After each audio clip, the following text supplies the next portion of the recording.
Europa sigue adelante con su plan de financiar la reconstrucción de Ucrania y propone dos caminos para un mismo objetivo: ayudar a Ucrania a levantarse, o usar los activos rusos congelados en el espacio europeo por las sanciones, o recurrir a un préstamo de la Unión Europea. El Kremlin ya anunció que utilizar sus activos significaría cruzar la línea roja.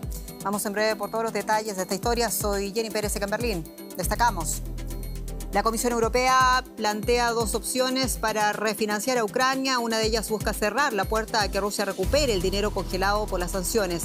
Vladimir Putin conoce la noticia en plena visita oficial en India. Ampliamos en Bruselas. Récord de súper ricos en el mundo. Los súper ricos por herencia aumentaron un 9% que 2024. También 196 súper ricos por trabajo, los llamados emprendedores, se convirtieron en multimillonarios este año. Y la región de Sumatra, en Indonesia, sigue siendo golpeada por lluvias torrenciales, deslizamientos e inundaciones. El balance habla de más de 800 muertos y cientos de desaparecidos en Sumatra.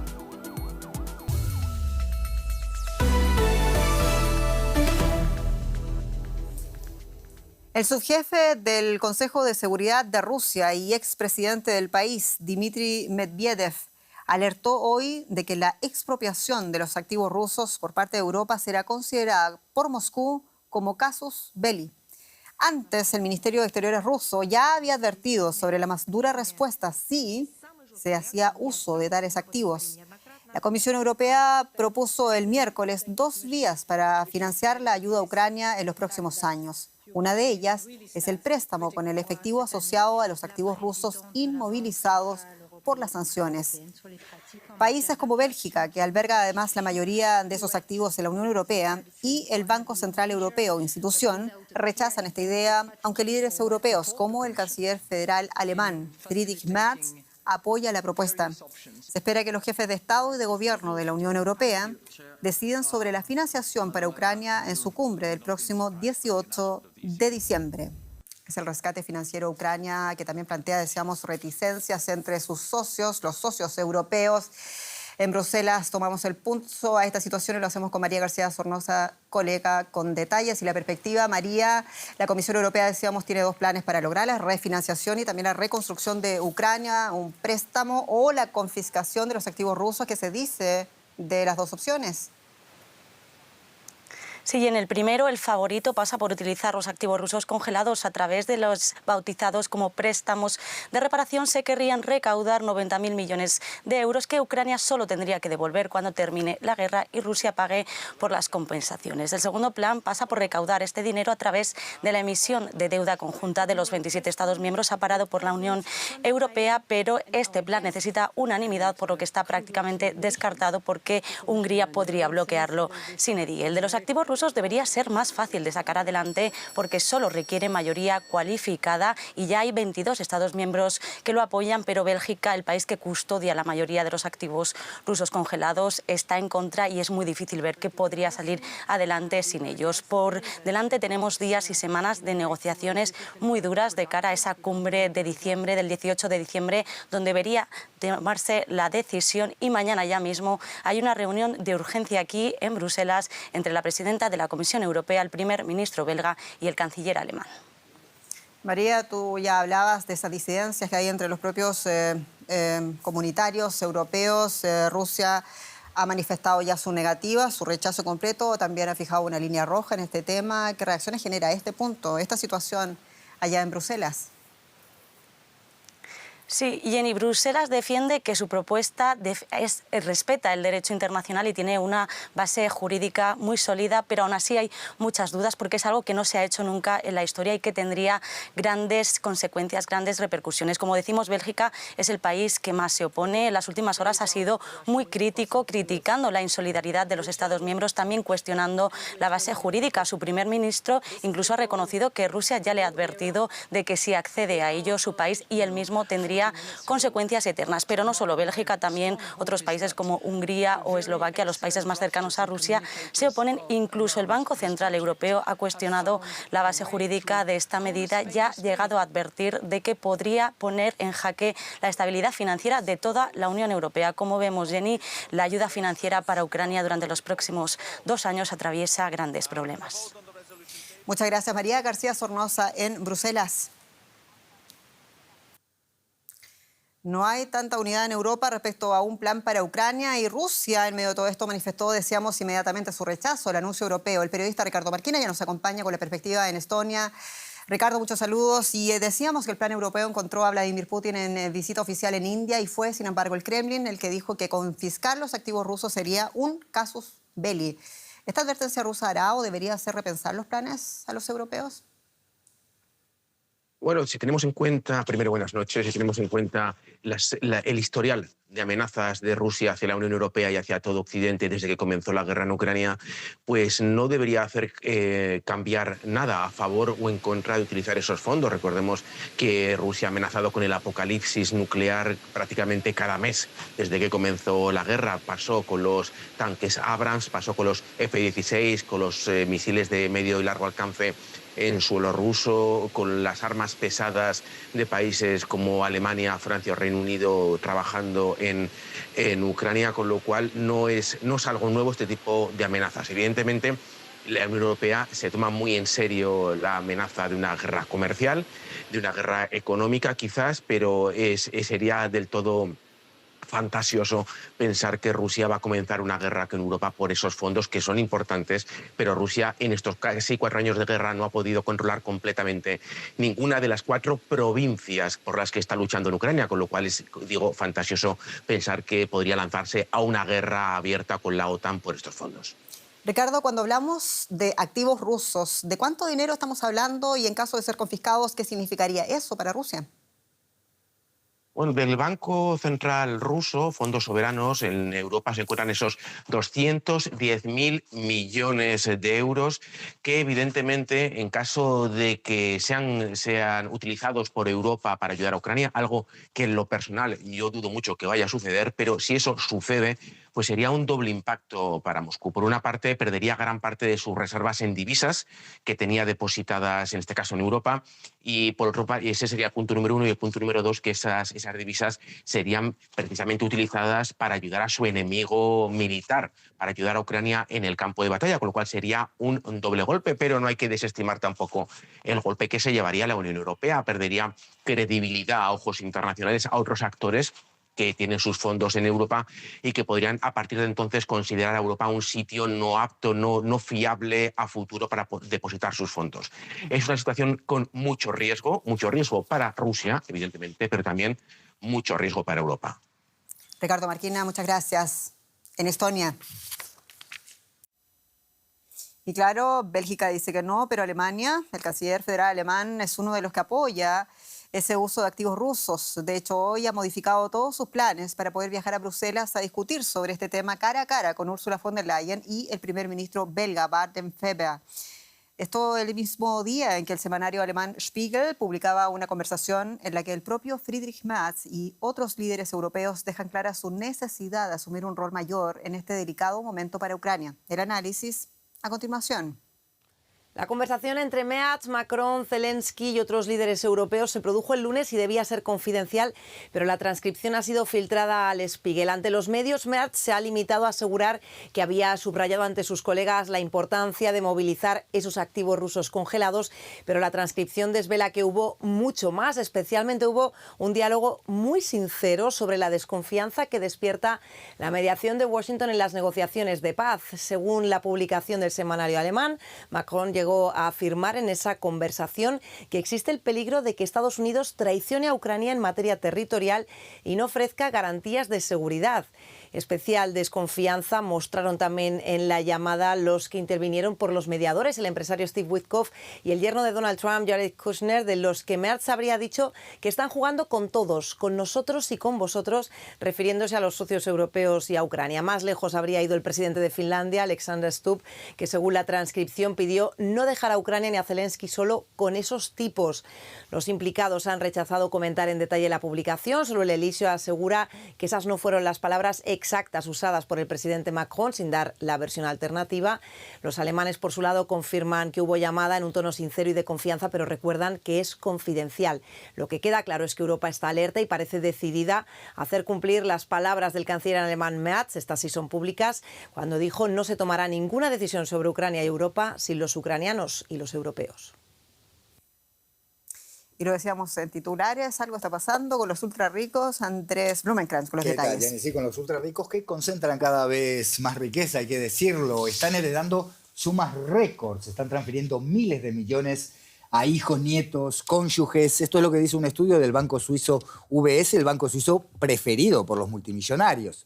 Ahora mismo en el mundo hay 2.919 personas con un patrimonio superior a los 1.000 millones de dólares, frente a 2.682 del año pasado. Esto es un 9% más, de acuerdo con el banco. De estos, 91 ingresaron al club por herencia, recibiendo en conjunto 298.000 millones de dólares en los 12 meses que llegaron hasta abril. Esto es el nivel más alto desde que el UBS comenzó su investigación en 2015. Por otro lado, entre los que se ganan la plata con su propio trabajo, fueron 196 los emprendedores que se convirtieron en multimillonarios este año, con una riqueza combinada de 386.500 millones de dólares. Vamos a hablar un poco más de este asunto con Ana Nieto, que nos está escuchando, como siempre, en Nueva York.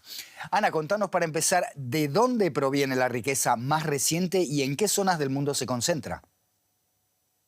Pues además de la transferencia de riqueza vía herencia, los nuevos multimillonarios derivan su riqueza de las elevadas valoraciones de los mercados y en el caso de los empresarios e inversores de sectores tan diversos como el software de mercadotecnia, oportunidades empresariales en el mundo de la genética, los restaurantes, la infraestructura, incluso el gas natural.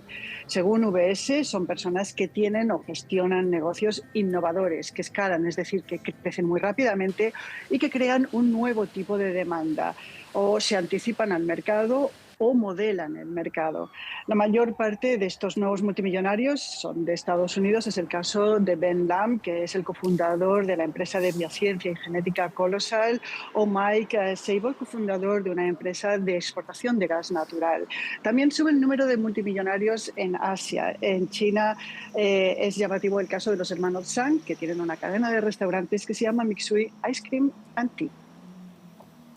Ana, y cuéntanos qué medidas toman estos millonarios para defender su capital. ¿Dónde invierten estos fondos? Pues a la hora de invertir en Norteamérica, América del Norte sigue siendo el destino más atractivo, según el Banco Suizo, pero no obstante se observa como a corto plazo el entusiasmo está decayendo en favor de otros destinos. Y el más atractivo es Europa Occidental, donde se ven más oportunidades que incluso en la gran China territorial. En medio plazo, eso sí, es en Asia el lugar del mundo donde puede recuperar más interés para las inversiones, aunque seguirá manteniéndose el interés también en Europa Occidental. A la hora de analizar estas y otras circunstancias, en general, las grandes fortunas de este siglo siguen preocupadas en muy buena medida por un problema nuevo, los aranceles. El 66%, según ha dicho UBS, están preocupados por los aranceles, seguido por los conflictos geopolíticos y luego la incertidumbre política. Ahora bien, para los más jóvenes, las preocupaciones y los desafíos están centrados en la inteligencia artificial, en el cambio climático y la desigualdad. Ana Nieto, en Nueva York, gracias por estas informaciones. Hasta la próxima. Gracias, Andrés. Sigue la información en Deutsche Welle con Jenny Pérez. Están pasando muchas cosas, Andrés. Una de ellas en Ruanda. Los líderes de ese país y también de la República Democrática del Congo se reunieron con el presidente de Estados Unidos, Donald Trump, en Washington para firmar un acuerdo de paz. El tratado tiene como objetivo poner fin a los combates en el este del Congo entre fuerzas del gobierno y grupos rebeldes de Ruanda y abre el acceso de Estados Unidos a la explotación de tierras raras. Trump afirmó que el acuerdo va a ser un gran milagro, a pesar de que sigue habiendo enfrentamientos. Ruanda alega que se defiende de una milicia con base en el Congo y vinculada al genocidio de 1994, que sigue representando una amenaza para su seguridad. Y una investigación internacional revela y confirma los horrores del régimen de Bashar al-Assad en Siria y cifras imposibles. más de 10.000 presos asesinados. Medios de 20 países dedicaron más de 8 meses a analizar documentos, a consultar a expertos y entrevistar a familias que buscan a sus familiares desaparecidos. Pero los llamados archivos secretos de Damasco no solo demuestran la maquinaria asesina del régimen sirio, sino que también proporcionan a las familias pistas sobre el destino de sus desaparecidos. Les advertimos que los temas y también las imágenes a los que se hace referencia en este siguiente reportaje pueden herir la sensibilidad de algunos de ustedes. Son imágenes espantosas, cadáveres, muchos de ellos desnudos con signos de tortura. Estas fotos estaban almacenadas en un disco duro y cuidadosamente clasificadas. Un coronel de la policía militar siria que desea permanecer en el anonimato las consiguió tras la caída de al-Assad. Si hubiera dejado el disco duro en la caja fuerte, alguien podría haberlo destruido. Vi cómo quemaban muchos documentos, así que me lo llevé. Las imágenes llegaron hasta la cadena pública alemana NDR. Fueron analizadas junto con otros medios alemanes, como WDR y Süddeutsche Zeitung, además de socios internacionales. Muchas proceden de un hospital militar de Damasco donde también torturaban a personas. En total hay unas 70.000 fotos, dan fe de asesinatos en masa. Al-Assad y los responsables siguen sin dar una explicación. En Alemania, la Fiscalía General utiliza estas imágenes para investigar a los responsables de los crímenes. Estas fotos ilustran de forma clara y objetiva lo que han sufrido esas personas. Cuando se ven, no cabe ninguna duda de lo que ha ocurrido allí. El aluvión de datos constituye un archivo espantoso, pero para muchas familias sirias también una pista para encontrar a sus seres queridos desaparecidos. Y los demócratas de la Cámara de Representantes de Estados Unidos publicaron este miércoles fotos y videos inéditos de la isla privada del pederasta Jeffrey Epstein en las Islas Vírgenes estadounidenses, epicentro de los abusos del magnate. Y las imágenes filmadas en el año 2020 salen a la luz en un momento en que la administración Trump está bajo gran presión para que haga públicos todos los expedientes sobre Epstein que están en manos actualmente del Departamento de Justicia. Varias víctimas alegan que fueron víctimas de trata y de abusos sexuales en la isla conocida como Little St. James. El líder venezolano Nicolás Maduro ha comentado su reciente llamada telefónica con Donald Trump, calificándola de respetuosa y cordial. Así lo dio a conocer en un acto transmitido por la televisión estatal venezolana. El jefe de Estado insistió en que el gobierno entre su país y Estados Unidos debe ser el del respeto, el de diplomacia y de diálogo, según sus palabras, y expresó también su confianza en que todo saldrá bien para la paz, para la independencia, la dignidad y el futuro de Venezuela, dijo. La llamada se produjo en el contexto del actual despliegue de fuerzas militares estadounidenses en el Caribe y la advertencia de Trump de que cualquier país vinculado al tráfico de drogas podría ser objeto de un ataque. En el sudeste asiático, los equipos de rescate trabajan contrarreloj para rescatar a sobrevivientes y entregar suministros a quienes quedaron aislados por las lluvias torrenciales y las inundaciones. Unas 1.400 personas murieron a causa de las inundaciones en Indonesia, Sri Lanka, Tailandia y Malasia. Aumenta la preocupación ante la previsión de más precipitaciones. Indonesia es el país más afectado. Solo en la isla de Sumatra han fallecido casi 800 personas. Allí la agencia meteorológica advirtió de más lluvias entre el jueves y el viernes. Sumatra, en Indonesia, gran parte de la isla ha quedado en ruinas. La ayuda empieza a llegar lentamente a algunos lugares. Los equipos de rescate deben despejar caminos y puentes para poder avanzar. Nuestro principal desafío ahora son las inundaciones súbitas, que dejan el agua llena de escombros, y las capas de barro y tierra que dificultan mucho la labor de los equipos de rescate para encontrar a las víctimas. Incluso entre los afortunados que lograron llegar a un centro de evacuados con acceso a agua y medicamentos, la frustración es palpable. Algunas personas tardaron mucho tiempo en recibir ayuda. Pasó un día y una noche antes de que les llegara, y por eso no pudieron ser salvadas. Aquí estamos bien, pero después no sé a dónde iremos. Ahora mismo mi situación es difícil. No tengo ni idea de dónde vamos a vivir. Para los que quedaron atrás, el panorama es desolador. Quisimos salir, pero la corriente era tan fuerte que no pudimos avanzar y nos tuvimos que quedar. Teníamos mucho frío. Los niños no paraban de llorar. Muchas comunidades dependen de la producción de arroz para su sustento, pero los arrozales y las cosechas almacenadas fueron en gran parte destruidos.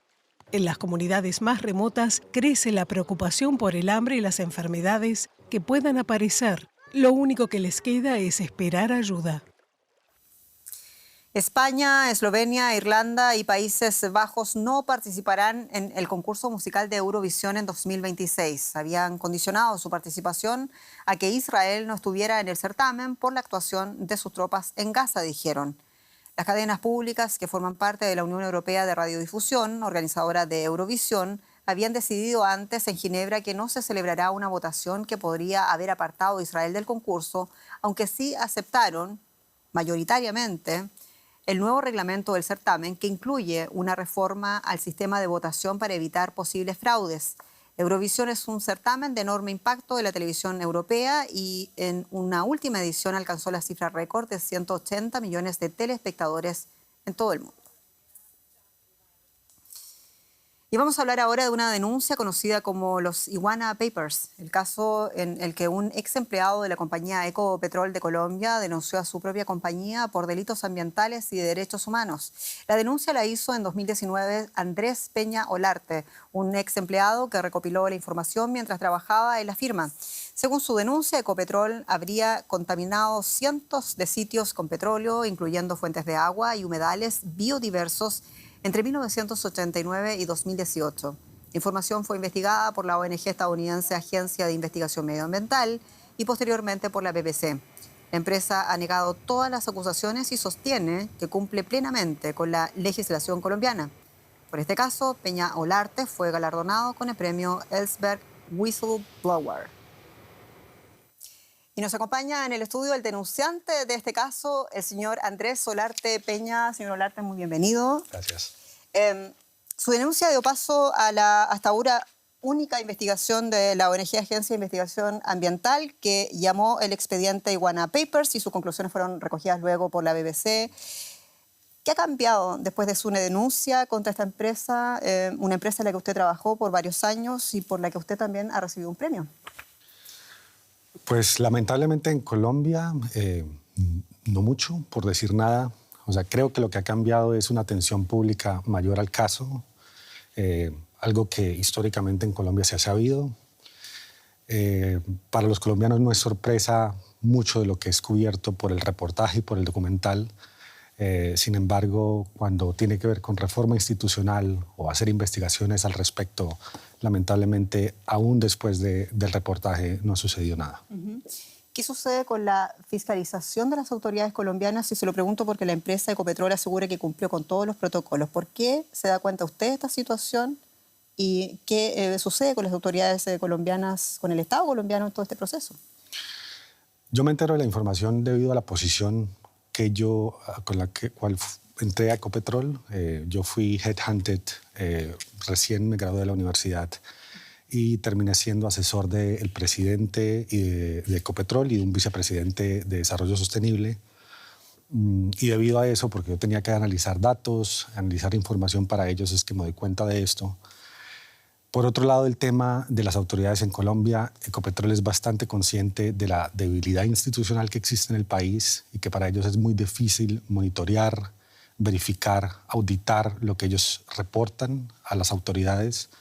Y eso también lo supe porque yo trabajé para una de esas autoridades ambientales estatales en Colombia previo a entrar a Ecopetrol. Y para mí fue evidente, tanto estando en la autoridad como estando en Ecopetrol, de esta debilidad institucional y cómo es estudiada por Ecopetrol y usada para eso. ¿Usted cree que hubo engaño a las autoridades colombianas y no negligencia a las autoridades colombianas?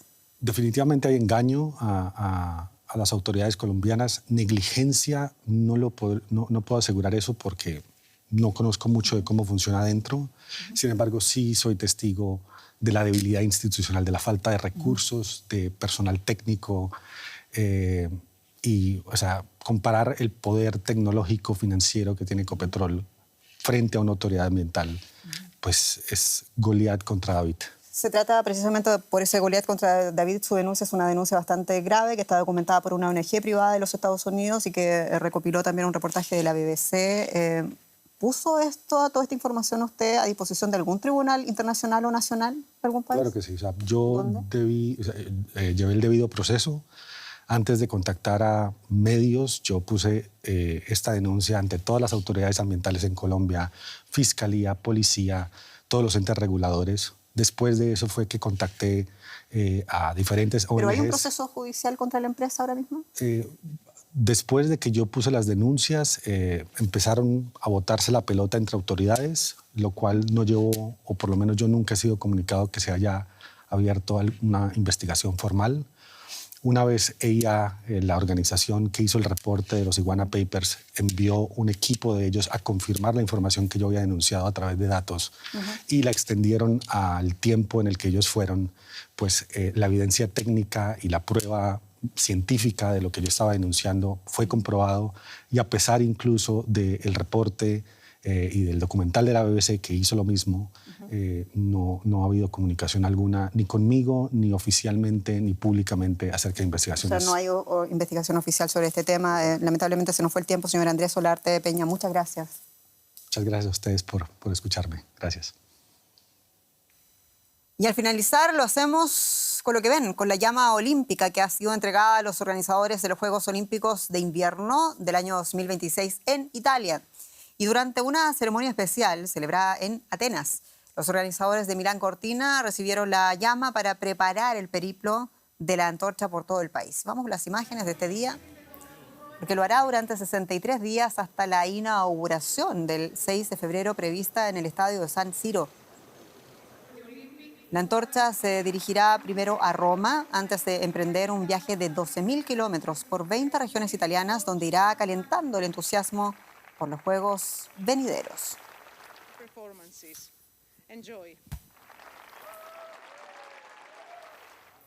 Y solo tiempo para despedirnos y agradecerles como siempre su confianza y sintonía. Soy Jenny Pérez. Esto es Deutsche Welle, noticias en español para ustedes desde Berlín, Alemania. Hasta pronto.